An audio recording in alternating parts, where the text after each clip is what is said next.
Il y a beaucoup de traumatismes qui est resté. Je pense que les dommages collatéraux sont aussi grands, sinon peut-être plus que la personne qui a été brûlée en elle-même.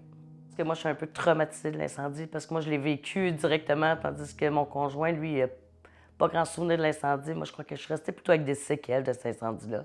Moi, je suis Annick, je suis la conjointe d'un grand brûlé. C'est un incendie causé par de l'huile de friture, de cuisson. Il a décidé de prendre le chaudron qui faisait de la boucane noire puis il l'a mis dans l'eau. Fait que ça l'a juste explosé. La situation en tant que proche, ce que j'ai trouvé difficile, c'est qu'on ne sait pas vers quoi qu'on s'en va. En tout cas, pour ce qui est de ma part à moi, on a été pas mal laissés à nous-mêmes jusqu'à temps qu'on découvre en train de grand brûlé. Puis là, après ça, ben là, c'est là qu'on a eu de l'aide. On a pu un peu plus se retrouver, d'avoir une direction où aller, puis savoir qu'est-ce qui se passe après. En train de grand brûlé, dans le fond, c'est un sport émotionnel, un sport moral. Le toit sur la tête, je veux dire, juste d'avoir un endroit où les massages qui nous ont été offerts. Ça aussi, c'est quelque chose d'apaisant qui m'a aidé à canaliser mon énergie, parce que j'étais beaucoup dans la colère à ce moment-là. Fait que en train de grand brûler a une importance pour à peu près toutes les sphères de notre vie, je crois. C'est l'organisme qui nous a aidés, c'est l'organisme qui nous a hébergés, qui nous a permis que Nordine puisse aller au CHUM, dans le fond, se faire soigner.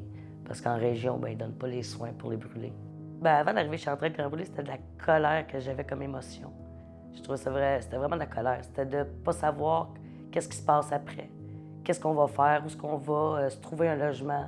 Ben, je pense que ça déstabilise tout le monde. Les membres les plus proches de ma famille, ils ont été plus déstabilisés. T'sais, ça les a tous touchés, c'est inquiétant. Puis pas savoir où ce que je vais aller non plus, ça les inquiétait. Puis ils auraient voulu m'aider, mais m'aider encore plus, mais étant à Montréal pour les soins, ben, c'était compliqué. Les défis que j'ai rencontrés, dans le fond, c'est toutes les émotions du brûlé, tous les états d'âme qui vont passer. Le côté qui se sent plus capable de rien faire, qui se sent plus bon à rien. Fait que je pense qu'il y a une grosse partie qui devient de la dépression au travers de ça. Fait que moi, en tant que conjointe, il a fallu que je reste forte pour le supporter, en m'occupant du reste de la maison puis de la famille pendant allant travailler. Fait que je crois que c'est ça, c'est toutes les étapes. Il y a comme une forme de deuil. Ils sont pas sûrs s'ils vont recommencer à travailler. Ils sont pas sûrs s'ils vont être capables de refaire les mêmes gestes, le même travail. Je pense que c'est cette étape-là qui est difficile. C'est le support émotionnel que tu dois apporter et à ton conjoint et au reste de la famille. Parce que même notre enfant, ben, il faisait plus rien que son père. Son père restait isolé, enfermé sur lui-même. Fait que je pense que c'est ça, c'est vraiment le côté psychologique qui est difficile. Je pense que les conjoints ou les conjointes, en tout cas ceux qui supportent, qui sont pas, c'est pas eux autres qui ont touché, je pense qu'on a besoin d'aide, puis c'est d'admettre qu'on a besoin d'aide, puis d'aller chercher de l'aide. De pas juste garder ça pour soi-même, puis de prendre tout sur nos épaules, de pouvoir en parler, de pouvoir être entendu, de pas juste se suffire à soi-même, parce que c'est là que c'est difficile. On sait jamais de quoi est composé demain. Fait que je pense que chaque journée elle a une importance, puis elle mérite d'être vécue, mais d'être pleinement vécue. T'sais. De se rendre compte que ben, les gens qui sont autour de nous, il faut les aimer puis leur dire qu'on les aime. Puis ce soir-là, ben, il aurait pu partir, puis je l'aurais jamais revu, dans le fond.